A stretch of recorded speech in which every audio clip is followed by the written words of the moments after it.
And then I remembered Abigail Adams, and all of you from your history remember Abigail, who would say, you know, remember the ladies.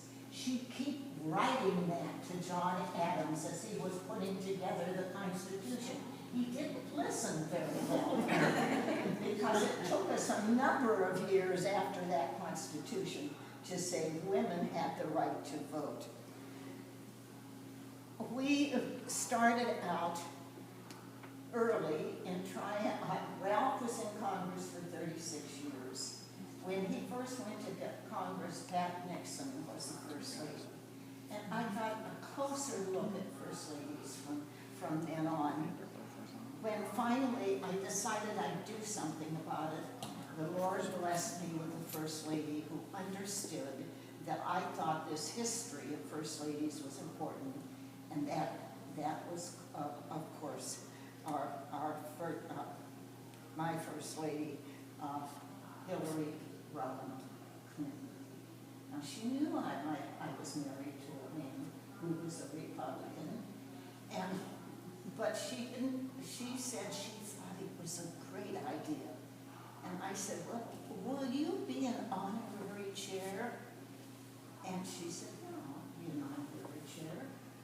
Now, what does it mean to get a sitting first lady to be honorary chair? It means you can knock at the door of General Motors and they can say, oh, you need money? I'll give you a check for $100,000. And that was my first check that I got. I started not only getting that living first lady, it's hard to get the dead ones. That first lady and all the others fell in line saying, we'll be honorary chairs. And I took those names and raised the money. Later on, Hillary Rodham Clinton would also put in a bill in Congress called Save America Treasures. And she added to those treasures that saving the Constitution of the United States, because it had to be changed, not changed, but renovated and so on. And she felt that this should be here too. She stood out there and put us on Save America's Treasure. And it was a time before we were worried about all kinds of other things going on. She stood out there and said that she would give us $3.5 million if we couldn't match from the bill that they had in Congress.